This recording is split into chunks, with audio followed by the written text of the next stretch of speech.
ఓం శాంతి. మురళీ తేదీ 21 సెప్టెంబర్ 2024. బాబా చెప్తున్నారు, మధురమైన పిల్లలు, తండ్రి కల్పకల్పము వచ్చి పిల్లలైన మీకు తమ పరిచయాన్ని ఇస్తారు. మీరు కూడా అందరికీ తండ్రి యొక్క యథార్థ పరిచయాన్ని ఇవ్వాలి. ప్రశ్న: పిల్లల యొక్క ఏ ప్రశ్నను విని తండ్రి కూడా ఆశ్చర్యపోతారు? జవాబు: పిల్లలు అంటారు, బాబా, మీ పరిచయాన్ని ఇవ్వడము చాలా కష్టము. మేము మీ పరిచయాన్ని ఎలా ఇవ్వాలి? ఈ ప్రశ్నను విని తండ్రికి కూడా ఆశ్చర్యం కలుగుతుంది. తండ్రి మీకు తమ పరిచయాన్ని ఇచ్చినప్పుడు మరి మీరు కూడా ఇతరులకు ఇవ్వవచ్చు. ఇందులో కష్టము అన్న మాటే లేదు. ఇది చాలా సహజము. ఆత్మలమైన మనమందరము నిరాకారులము. కావున తప్పకుండా ఆత్మల తండ్రి కూడా నిరాకారునిగానే ఉంటారు. ఓం శాంతి. మధురమైన ఆత్మిక పిల్లలు, మేము అనంతమైన తండ్రి దగ్గర కూర్చున్నాము అని భావిస్తారు. అనంతమైన తండ్రి ఈ రథములోకే వస్తారు అని కూడా పిల్లలకు తెలుసు. బాప్దాదా అని అన్నప్పుడు శివబాబా ఉన్నారు మరియు వారు ఈ రథములో కూర్చున్నారు. వారు తమ పరిచయాన్ని ఇస్తున్నారు అన్న విషయం తెలుస్తుంది. పిల్లలకు తెలుసు వారు బాబా ఏ మతాన్ని ఇస్తున్నారు అంటే, ఆత్మిక తండ్రిని స్మృతి చేసినట్లయితే పాపాలు భస్మమైపోతాయి. దానినే యోగాగ్ని అని అంటారు. బాబా ఏ సలహా ఇస్తారు అంటే, ఆత్మిక తండ్రిని స్మృతి చేసినట్లయితే పాపాలు భస్మమైపోతాయి. దానినే యోగాగ్ని అని అంటారు. ఇప్పుడు మీరు తండ్రిని అయితే గుర్తించారు. కావున తండ్రి పరిచయాన్ని ఇతరులకు ఎలా ఇవ్వాలి అని ఎప్పుడైనా అనవచ్చా? మీకు కూడా అనంతమైన తండ్రి పరిచయం ఉంది కాబట్టి దానిని తప్పకుండా మీరు ఇవ్వగలరు కూడా. పరిచయాన్ని ఎలా ఇవ్వాలి అన్న ప్రశ్నయే ఉత్పన్నమవ్వలేదు. ఏ విధంగా మీరు తండ్రిని తెలుసుకున్నారో అలాగే మీరు చెప్పవచ్చు, ఆత్మలైన మన తండ్రి ఒక్కరే అని. ఇందులో తికమక పడవలసిన విషయం ఏమీ లేదు. కొంతమంది ఏమంటారంటే, బాబా మీ పరిచయాన్ని ఇవ్వడం చాలా కష్టము అని అంటారు. అరే, తండ్రి పరిచయాన్ని ఇవ్వడం అంటే అందులో అసలు కష్టమనే విషయం ఏమీ లేదు. జంతువులు కూడా మేము ఫలానా వారి సంతానము అని సైగలతో అర్థం చేసుకుంటాయి. అలాగే ఆత్మలైన మనకు వారు తండ్రి అని మీకు కూడా తెలుసు. ఆత్మలైన మనం ఇప్పుడు ఈ శరీరంలోకి ప్రవేశించాము. ఆత్మ అయిన మనము ఇప్పుడు ఈ శరీరంలోకి ప్రవేశించాము. ఆత్మ అకాలమూర్తి అని బాబా అర్థం చేయించారు. అలాగని దానికి ఎటువంటి రూపము లేదు అని కాదు. పిల్లలు గుర్తించారు, ఇది చాలా సరళమైన విషయము. ఆత్మలకు ఒక్క నిరాకారుడైన తండ్రే ఉన్నారు. ఆత్మలైన మనమందరము పరస్పరం సోదరులము. తండ్రికి సంతానము. తండ్రి నుండి మనకు వారసత్వం లభిస్తుంది. తమ తండ్రిని గురించి మరియు అతని రచన గురించి తెలియనటువంటి పిల్లలు ఈ ప్రపంచంలో ఎవరు ఉండరు అని కూడా మీకు తెలుసు. తండ్రి దగ్గర ఏ ఆస్తి ఉంది అని తమ పిల్లలకు తెలిసి ఉంటుంది. ఇది ఆత్మలు మరియు పరమాత్మ యొక్క మేళ. ఇది కళ్యాణకారి మేళ. తండ్రి కళ్యాణకారి. వారు ఎంతో కళ్యాణం చేస్తారు. తండ్రిని గుర్తించడం ద్వారా అనంతమైన తండ్రి నుండి మాకు అనంతమైన వారసత్వం లభిస్తుంది అని అర్థం చేసుకుంటారు. ఆ సన్యాసులు, గురువులు ఎవరైతే ఉంటారో వారి శిష్యులకు తమ గురువు వారసత్వం గురించి తెలిసి ఉండదు. గురువు వద్ద ఏ ఆస్తి ఉంది అనేది శిష్యులకు కష్టం మీద తెలియవచ్చు. మీ బుద్ధిలో అయితే ఉంది, వీరు శివబాబా, ఆస్తి కూడా బాబా వద్ద ఉంటుంది అని.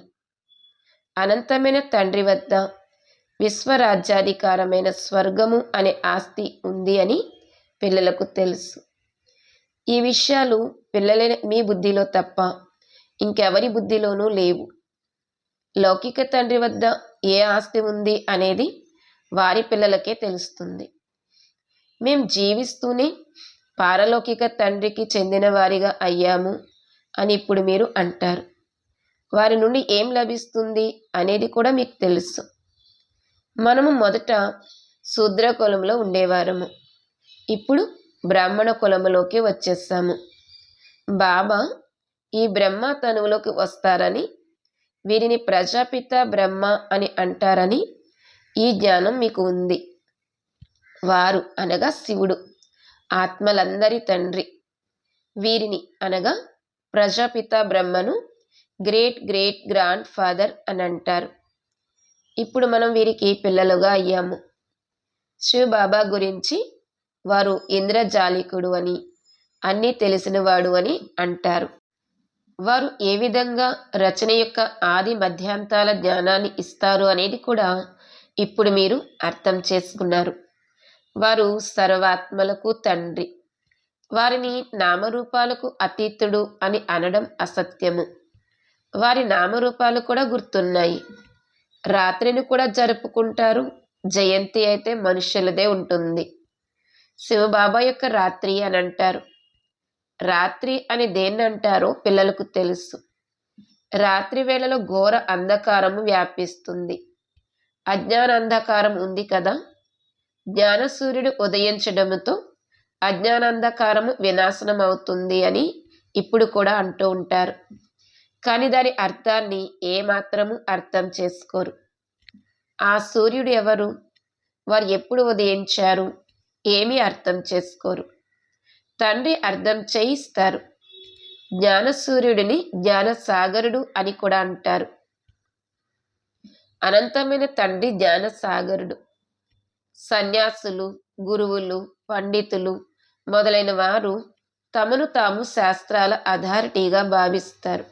అదంతా భక్తి. ఎన్నో వేద శాస్త్రాలు చదివి విద్వాంసులుగా అవుతారు. తండ్రి కూర్చుని ఆత్మీక పిల్లలకు అర్థం చేయిస్తారు. దీనిని ఆత్మ పరమాత్మల మేళ అని అంటారు. తండ్రి ఈ రథంలోకి వచ్చి ఉన్నారని మీరు అర్థం చేసుకున్నారు. ఈ మిలనమునే మేళ అని అంటారు. మనం ఎప్పుడైతే ఇంటికి వెళ్తామో అప్పుడు అది కూడా ఒక మేళాయి. ఇక్కడ స్వయంగా తండ్రి కూర్చుని చదివిస్తారు. వారు తండ్రి కూడా, టీచర్ కూడా. ఈ ఒక్క పాయింట్ను బాగా ధారణ చేయండి, మర్చిపోకండి. ఇప్పుడు తండ్రి అయితే నిరాకారుడు. వారికి తమ శరీరం లేదు, కావున తప్పకుండా దానిని తీసుకోవాల్సి ఉంటుంది. అందుకే వారు స్వయం అంటారు, నేను ప్రకృతిక ఆధారాన్ని తీసుకుంటాను, లేకపోతే నేను ఎలా మాట్లాడగలను? శరీరం లేకుండానైతే మాట్లాడడం సాధ్యం కాదు. కావున తండ్రి ఈ తనువులోకి వస్తారు. ఇతనికి బ్రహ్మ అనే పేరును పెట్టారు. మనం కూడా శూద్రుల నుండి బ్రాహ్మణులుగా అయ్యాము కాబట్టి పేరు తప్పకుండా మారాలి. మీకు కొత్త పేర్లు పెట్టారు, కానీ వారిలో కూడా ఇప్పుడు చూసుకుంటే కొంతమంది లేరు. అందుకే బ్రాహ్మణుల మాల ఉండదు. భక్తిమాల మరియు రుద్రమాల మహిమ చేయబడ్డాయి. బ్రాహ్మణుల మాల ఉండదు. విష్ణుమాల అయితే ప్రాచుర్యంలో ఉంది. సూక్ష్మవతనంలో విష్ణువును 4 భుజాలు కలవారిగా చూపించారు. 2 భుజాలు లక్ష్మివి, 2 భుజాలు నారాయణుడివి. తండ్రి అర్థం చేయిస్తారు, నేను చాకలవాడిని. నేను యోగ బలముతో ఆత్మలైన మిమ్మల్ని శుద్ధముగా తయారు చేస్తాను. అయినా కూడా మీరు వికారాలలోకి వెళ్ళి మీ అలంకరణనే పాడు చేసుకుంటారు. తండ్రి అందరినీ శుద్ధముగా చేయడం కోసం వస్తారు. వారు వచ్చి ఆత్మలకు నేర్పిస్తారు. కాబట్టి ఆ నేర్పించేవారు తప్పకుండా ఇక్కడే కావాలి కదా. మీరు వచ్చి మమ్మల్ని పావనంగా చేయండి అని పిలుస్తారు కూడా. వస్త్రాలు కూడా మురికి పట్టిపోతే వాటిని ఉతికి శుభ్రం చేయటం జరుగుతుంది. ఓ పతిత పావన బాబా, మీరు వచ్చి మమ్మల్ని పావనంగా చేయండి అని మీరు కూడా పిలుస్తారు. ఆత్మ పావనంగా అయితే శరీరము కూడా పావనమైనదే లభిస్తుంది. మొట్టమొదటి ముఖ్యమైన విషయము తండ్రి పరిచయాన్ని ఇవ్వటము. తండ్రి పరిచయాన్ని ఎలా ఇవ్వాలి అన్న ప్రశ్నయే అడగలేరు. మీకు కూడా తండ్రి తమ పరిచయాన్ని ఇచ్చారు. కావుననే మీరు వచ్చారు కదా. మీరు తండ్రి వద్దకు వస్తారు. తండ్రి ఎక్కడ ఉన్నారు? ఈ రథములో ఉన్నారు. ఇది అకాల సింహాసనము. ఆత్మలైన మీరు కూడా అకాలమూర్తులే. ఇవన్నీ అనగా శరీరాలు మీ సింహాసనాలు. వీటిపై ఆత్మలైన మీరు విరాజమానమై ఉన్నారు. అక్కడ వారు చూపించిన అకాల సింహాసనము జడమైనది కదా. మీకు తెలుసు, నేను అకాలమూర్తిని అనగా నిరాకారుడిని. నాకు సాకార రూపమంటూ ఏదీ లేదు. ఆత్మనైన నేను అవినాశిని. నేనెప్పుడూ వినాశనం అవ్వను. నేను ఒక శరీరాన్ని వదిలి ఇంకొక శరీరాన్ని తీసుకుంటాను.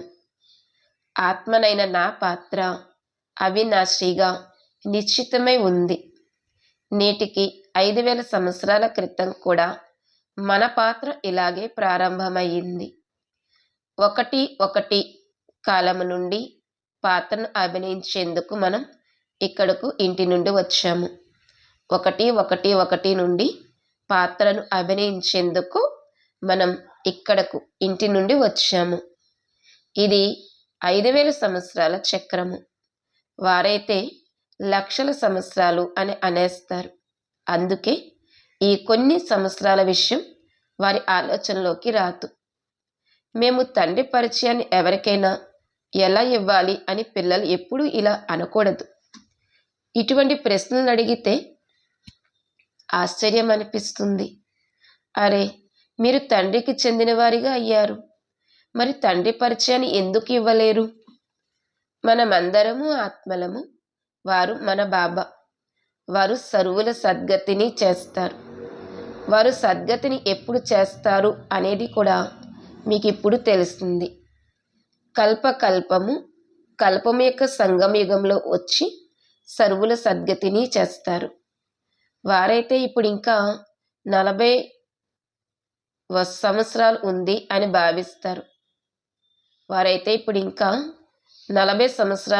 భావిస్తారు.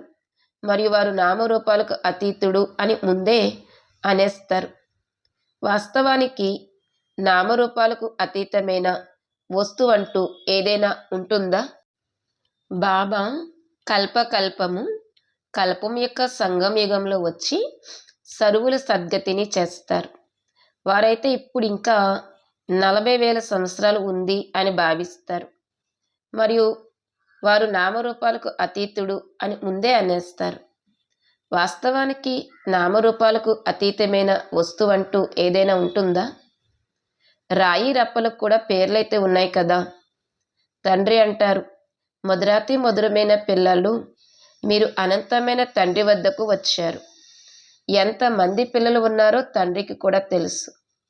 పిల్లలు ఇప్పుడు హద్దు నుండి మరియు అనంతము నుండి కూడా అతీతంగా వెళ్ళాలి. వారు పిల్లలందరినీ చూస్తారు. వీరందరినీ నేను తీసుకువెళ్లేందుకు వచ్చాను అనే వారికి తెలుసు. సత్యుగంలోనైతే చాలా కొద్ది మందే ఉంటారు. ఇది ఎంత స్పష్టంగా ఉంది. అందుకే చిత్రాలపై అర్థం చేయించటం జరుగుతుంది. జ్ఞానమైతే చాలా సహజమైనది. ఇకపోతే స్మృతి యాత్రలో సమయం పడుతుంది. ఇటువంటి తండ్రినైతే ఎప్పుడూ మర్చిపోకూడదు. తండ్రి అంటారు, నన్నొక్కరినే స్మృతి చేసినట్లయితే పావనంగా అయిపోతారు. నేను పతితులను పావనంగా తయారు చేసేందుకే వస్తాను. అకాలమూర్తులైన ఆత్మలైన మీరందరూ మీ సింహాసనాలపై విరాజమానమై ఉన్నారు. బాబా కూడా ఈ సింహాసనాన్ని అద్దెకి తీసుకున్నారు. ఈ భాగ్యశాలి రథంలో తండ్రి ప్రవేశిస్తారు. కొందరు పరమాత్మకు నామరూపాలు లేవు అని అంటారు. కానీ అది అసలు అసంభవము. వారిని పిలుస్తారు, మహిమ చేస్తారు. అంటే తప్పకుండా వారు ఎవరో ఉన్నారు కదా. తమో ప్రధానంగా ఉన్న కారణంగా ఏమీ అర్థం చేసుకోరు. తండ్రి అర్థం చేయిస్తారు. మధురాతి మధురమైన పిల్లలు. 84 లక్షల యోనులంటూ ఏవీ ఉండవు. ఉన్నవే 84 జన్మలు. పునర్జన్మలు కూడా అందరికీ ఉంటాయి. బ్రహ్మములోకి వెళ్ళి లీనమవ్వటం లేక మోక్షాన్ని పొందడము అనేదైతే జరగదు. ఇది తయారు చేయబడిన డ్రామా. ఒక్కరు కూడా తక్కువ ఎక్కువ అవ్వరు. ఈ అనాది అవినాశి డ్రామా నుండే మళ్ళీ చిన్న చిన్న డ్రామాలను లేక నాటకాలను తయారు చేస్తారు. అవి వినాశి అయినటువంటివి. ఆ నాటకాలు లేదా డ్రామాలు వినాశి అయినవి. ఇప్పుడు పిల్లలైన మీరు అనంతంలో ఉన్నారు. మనం ఏ విధంగా 84 జన్మలు తీసుకున్నాము అనే జ్ఞానం పిల్లలని మీకు లభించింది. ఇప్పుడు తండ్రి తెలియచేస్తారు, ఇది ఇంతకుముందు ఎవరికీ తెలియదు, మాకు తెలీదు అని ఋషులు మునులు కూడా అనేవారు. తండ్రి ఈ పాత ప్రపంచాన్ని పరివర్తన చేసేందుకు సంగమయుగంలోనే వస్తారు. బ్రహ్మ ద్వారా కొత్త ప్రపంచ స్థాపనను మళ్ళీ చేస్తారు. వారైతే లక్షల సంవత్సరాలు అని అనేస్తారు. అలా అయితే ఏ విషయము గుర్తు కూడా రాదు. మహాప్రళయము కూడా ఏమీ జరగదు. తండ్రి రాజయోగాన్ని నేర్పిస్తారు. మళ్ళీ రాజ్యాన్ని మీరు పొందుతారు. ఇందులో సంశయం యొక్క విషయం ఏమీ లేదు. మొదటి నెంబర్లో అందరికన్నా ప్రియమైన వారు తండ్రి అని, ఆ తర్వాత నెక్స్ట్ ప్రియమైన వారు శ్రీకృష్ణుడు అని పిల్లలైన మీకు తెలుసు. శ్రీకృష్ణుడు స్వర్గం యొక్క మొదటి యువరాజు అని, వారు నెంబర్ 1 అని మీకు తెలుసు. వారే మళ్ళీ 84 జన్మలు తీసుకుంటారు. వారి యొక్క అంతిమ జన్మలోనే నేను ప్రవేశిస్తాను. ఇప్పుడు మీరు పతితుల నుండి పావనులుగా అవ్వాలి. పతిత పావనుడు తండ్రి. నీటి నదులు పావనంగా చేయలేవు. ఈ నదులైతే సత్యుగంలో కూడా ఉంటాయి. అక్కడైతే నీరు ఎంతో శుద్ధంగా ఉంటుంది. చెత్త మొదలైనదేమీ ఉండదు. ఇక్కడైతే ఎంత చెత్త పడుతూ ఉంటుంది. బాబా అదంతా చూశారు. ఆ సమయంలోనైతే జ్ఞానం లేదు. నీరు ఎలా పావనంగా చేయగలదు అని ఇప్పుడు ఆశ్చర్యం అనిపిస్తుంది. తండ్రి అర్థం చేయిస్తున్నారు, మధురమైన పిల్లలు తండ్రిని ఎలా స్మృతి చేయాలి అని ఎప్పుడూ తికమక పడకండి. అరే, మీరు తండ్రిని స్మృతి చేయలేరా? అక్కడ వారు గర్భం ద్వారా జన్మ తీసుకున్న సంతానము. మీరు దత్తత తీసుకోబడిన పిల్లలు. దత్తత తీసుకోబడిన పిల్లలకు ఏ తండ్రి నుండైతే ఆస్తి లభిస్తుందో ఆ తండ్రిని మర్చిపోగలరా? అనంతమైన తండ్రి నుండి అనంతమైన ఆస్తి లభిస్తుంది. కాబట్టి వారిని మర్చిపోకూడదు. లౌకిక పిల్లలు తమ తండ్రిని ఏమైనా మర్చిపోతారా? కానీ ఇక్కడ మాయ అపోజిషన్ జరుగుతుంది. మాయ యుద్ధం నడుస్తుంది. మొత్తం ప్రపంచమంతా కర్మక్షేత్రము. ఆత్మ ఈ శరీరంలో ప్రవేశించి ఇక్కడ కర్మలు చేస్తుంది. తండ్రి అకర్మ, కర్మ, అకర్మ, వికర్మల రహస్యాన్ని అర్థం చేయిస్తారు. బాబా కర్మ, అకర్మ, వికర్మల యొక్క రహస్యాన్ని అర్థం చేయిస్తారు. ఇక్కడ రావణ రాజ్యంలో కర్మలు వికర్మలుగా అయిపోతాయి. అక్కడ అసలు రావణ రాజ్యమే ఉండదు. కావున కర్మలు అకర్మలుగా అవుతాయి. వికర్మలేవి జరగవు. ఇది చాలా సహజమైన విషయము. ఇక్కడ రావణ రాజ్యంలో కర్మలు వికర్మలుగా అవుతాయి. అందుకే వికర్మల శిక్షను అనుభవించవలసి వస్తుంది. రావణుడిని అనాది అని అంటారా? అలా అనరు. అర్ధకల్పము రావణ రాజ్యము, అర్ధకల్పము రామరాజ్యము. మీరు దేవతలుగా ఉన్నప్పుడు మీ కర్మలు అకర్మలుగా ఉండేవి. ఇప్పుడు ఇది జ్ఞానము. మీరు పిల్లలుగా అయ్యారు. కావున చదువును కూడా చదవాలి, అంతే. ఇక ఇంకే వ్యాపారాలు మొదలైన వాటి ఆలోచన కూడా రాకూడదు. కానీ గృహస్థ వ్యవహారంలో ఉంటూ వ్యాపారాలు మొదలైనవి కూడా చేసేవారు ఉన్నారు. కావున తండ్రి అంటారు, కమల పుష్ప సమానంగా ఉండండి. మీరు ఇటువంటి దేవతలుగా అవ్వనున్నారు. ఆ గుర్తులను విష్ణువుకి ఇచ్చేశారు. ఎందుకంటే అవి మీకు శోభించవు, అవి వారికే శోభిస్తాయి. వారే విష్ణువు 2 రూపాలైన లక్ష్మీనారాయణలుగా అవ్వనున్నారు. అది అహింస, పరమో దేవి దేవతా ధర్మము. అక్కడ వికారాల కామకట్కము ఉండదు. అలాగే కొట్లాటలు, గొడవలు మొదలైనవి ఏవీ జరగవు. మీరు డబల్ అహింసకులుగా అవుతారు. మీరు సత్యుగానికి యజమానులుగా ఉండేవారు. దాని పేరే గోల్డెన్ ఏజ్, బంగారు ప్రపంచము. ఆత్మ మరియు శరీరము 2 కాంచనంగా అవుతాయి. కాంచనకాయను ఎవరు తయారు చేస్తారు? తండ్రి తయారు చేస్తారు. ఇప్పుడు ఇది ఇనుప యుగం కదా, సత్యుగం గతించిపోయింది అని ఇప్పుడు మీరు అంటారు. నిన్న సత్యుగం ఉండేది కదా, మీరు రాజ్యం చేసేవారు. మీరు జ్ఞానస్వరూపులుగా అవుతూ ఉంటారు. అందరూ ఒకేలా అవ్వరు కదా. అచ్చా, మధురాతి మధురమైన సిక్కిలదే పిల్లలకు మాతాపిత బాప్దాదాల ప్రియ స్మృతులు మరియు గుడ్ మార్నింగ్. ఆత్మిక పిల్లలకు ఆత్మిక తండ్రి నమస్తే. ఆత్మిక తండ్రికి ఆత్మిక పిల్లల యొక్క ప్రియ స్మృతులు మరియు గుడ్ మార్నింగ్, నమస్తే. ధారణ కొరకు ముఖ్య సారము. మొదటి పాయింట్, ఆత్మనైన నేను అకాల సింహాసనాధికారిని. ఈ స్మృతిలో ఉండాలి. హద్దు మరియు అనంతము నుండి అతీతంగా వెళ్ళాలి. అందుకే హద్దులలో బుద్ధిని చిక్కుకొనివ్వకూడదు. రెండో పాయింట్, అనంతమైన తండ్రి నుండి అనంతమైన ఆస్తి లభిస్తుంది. ఈ నశలో ఉండాలి. కర్మ, అకర్మ, వికర్మల యొక్క గతిని తెలుసుకుని వికర్మల నుండి రక్షించుకోవాలి. చదువుకునే సమయంలో వ్యాపారాలు మొదలైన వాటి నుండి బుద్ధిని తొలగించి వేయాలి. ఈరోజు వరదానము, శ్రీమతము అనే కళ్ళెమును టైట్ చేసి మనస్సును వశం చేసుకునే బాలక్సు మాలిక్ భవ. శ్రీమతము అనే కళ్ళెమును టైట్ చేసి మనస్సును వశము చేసుకునే బాలక్సు మాలిక్ భవ. వరదానం యొక్క వివరణ.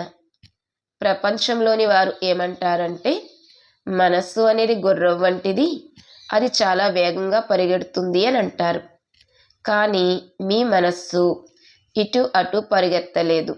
ఎందుకంటే శ్రీమతము అనే కళ్ళము దృఢంగా ఉంది. ఎప్పుడైతే మనసు, బుద్ధి ప్రక్క దృశ్యాలను అనగా సైడ్ సీన్స్ను చూడడంలో నిమగ్నమైపోతాయో అప్పుడు కళ్ళెము డీలా అవ్వడం వలన మనస్సు చంచలమవుతుంది. అందుకే ఎప్పుడైనా ఏదైనా విషయం జరిగితే, మనసు చంచలమైతే శ్రీమతం అనే కళ్ళెమును టైట్ చేయండి. అప్పుడు గమ్యానికి చేరుకుంటారు. నేను బాలక్సు మాలిక్. ఈ స్మృతితో అధికారులుగా అయి మనస్సును మీ వశంలో ఉంచుకోండి. స్లోగన్, ఏదైతే జరుగుతూ ఉందో అది కూడా మంచిది, మరియు ఏదైతే జరగనున్నదో అది ఇంకా మంచిది అని సదా నిశ్చయం ఉన్నట్లయితే అచంచలంగా స్థిరంగా ఉంటారు. ఏదైతే జరుగుతూ ఉందో అది కూడా మంచిది, మరియు ఏదైతే జరగనున్నదో అది ఇంకా మంచిది అని సదా నిశ్చయం ఉన్నట్లయితే అచంచలంగా స్థిరంగా ఉంటారు. ఈరోజు అవ్యక్త ప్రేరణ పాయింట్, సదా స్మృతి ఉండాలి. సర్వశక్తివంతుడైన తండ్రి పిల్లలమైన మేము మాస్టర్ సర్వశక్తివంతులము. సర్వశక్తులు మా శాస్త్రాలు, అలంకారాలు. అలంకారధారి అయిన ఆత్మ సదా సమర్థముగా, విజీగా ఉంటుంది. ఆ ఆత్మ ఎప్పుడు ఏ పరిస్థితిలోనూ చెలించదు. సదా ఒక్క తండ్రి తప్ప ఇంకెవరూ లేరు. ఈ స్మృతితో మహావీరులుగా అయినట్లయితే విజయులుగా ఉంటారు. మస్తకముపై విజయం యొక్క అవినాశి తిలకము మెరుస్తూ ఉంటుంది. ఓం శాంతి.